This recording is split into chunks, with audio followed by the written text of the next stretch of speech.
যে নাইম শেখ যদি প্রথম বিডে না উঠে তিনি যদি পরের দিকে উঠতেন তাহলে কি তিনি 1 কোটির উপর দাম পেতেন কিনা।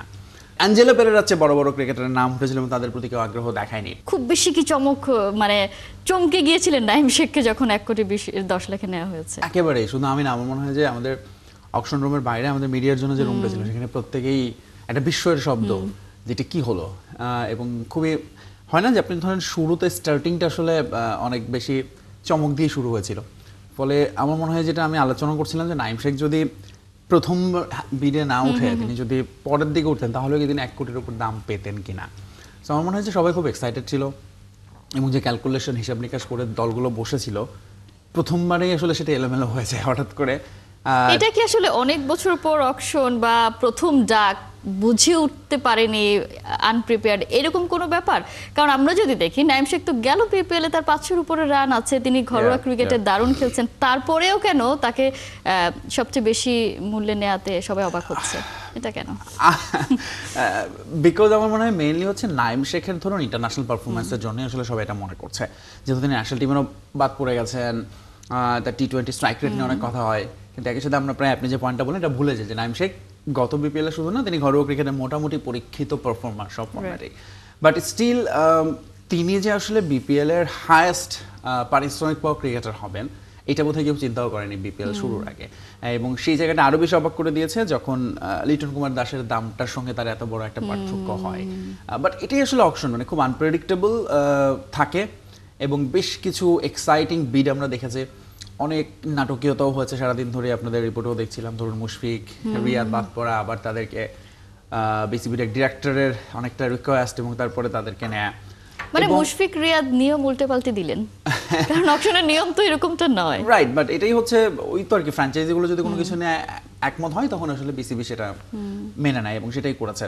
কিন্তু শুধু নাইম শেখের কথা যদি বলি, ধরুন নাইম শেখের এখন অবশ্যই প্রথমত হচ্ছে চট্টগ্রামের স্ট্র্যাটেজি নিয়ে অনেক প্রশ্ন হতে পারে, কিন্তু আপনি যে প্রশ্নটা করলেন যে প্রথমেই আসলে বলেই সম্ভবত এটা, কারণ ওই অকশনে যেটা হয় হিট অফ দ্য মোমেন্ট অনেক কিছু হয়, ইগোর একটা ব্যাপার থাকে এবং কেউ একবার বিট করলে মনে করে না ওকে আমার নিতেই হবে, এবং আমার মনে হয় ওই পার্টিকুলার মোমেন্টে ওই রকমই একটা কিছু ঘটেছে। এবং চট্টগ্রাম যে টাকাটা খরচ করেছে এবারের বিপিএলে, তৃতীয় সর্বোচ্চ টাকা তারা খরচ করেছে এবং সেখানে একজনের পেছনে আসলে তারা একটা বড় অংশ টাকা খরচ করেছে।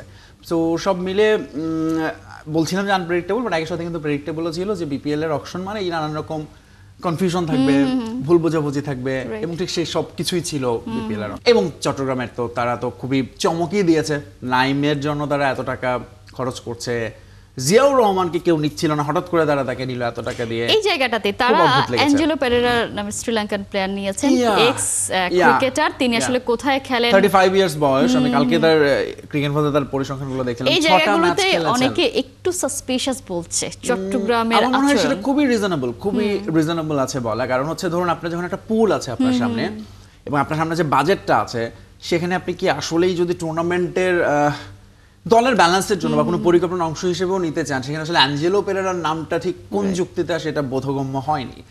এবং অ্যাঞ্জেলো পেরেরা যেটা বললাম যে সবশেষ টি10 খেলেছেন এবং তার কোনো ধরনের ফরম্যাটেই কোনো ধরনের ক্রিকেটে তার ওরকম আহামরি পারফরমেন্স নেই যে বিপিএলে তাকে নিতে হবে। সেখানে ধরুন আরো অনেক বড় বড় ক্রিকেটারও কিন্তু মানে অ্যাঞ্জেলো পেরেরার চেয়ে বড় বড় ক্রিকেটারের নাম উঠেছিল এবং তাদের প্রতি কেউ আগ্রহ দেখায়নি। সো এটা খুবই ইন্টারেস্টিং লেগেছে। বাট চট্টগ্রাম দলটাই তো আসলে শেষ মুহূর্তে নানান নাটকীয়তার পর ঢুকেছে, সামনে এখনো লম্বা সময়, যদি ডিসেম্বরের 26 তারিখ থেকে শুরু হয় তার আগে পর্যন্ত আমার ধারণার অনেক রকম চেঞ্জ হবে। এই দলগুলোর আমরা যে দলটা পেয়েছি এর বাইরে আসলে তারা অনেকেই ডিরেক্ট সাইনিং করবে, ফরেন ক্রিকেটার আরও যোগ হবে হয়তো অল্প একটা উইন্ডোর জন্য। সেখানেই আসলে চট্টগ্রাম ঠিক কিভাবে নিজেদের চিন্তা করছে দেখতেছে এবং টুর্নামেন্ট শেষে আসলে বা চলাকালীন সময়ে কোথায় দাঁড়ায় তার উপর অনেক কিছু ডিপেন্ড করবে। এখনই আসলে এই প্রশ্নগুলো আমার মনে হয় না তোলাটাই সমীচীন। ওই যে আমরা যে সোশ্যাল মিডিয়ায় আলাপটা আছে এবং হ্যাঁ এটা তো মানে এই বিভিন্ন এবং আমরা যে দেখি যা রটে তার খানিকটা হলেও যে আসলে ঘটে সেটা আমরা সময়ের শেষে কিন্তু দেখতে পাই।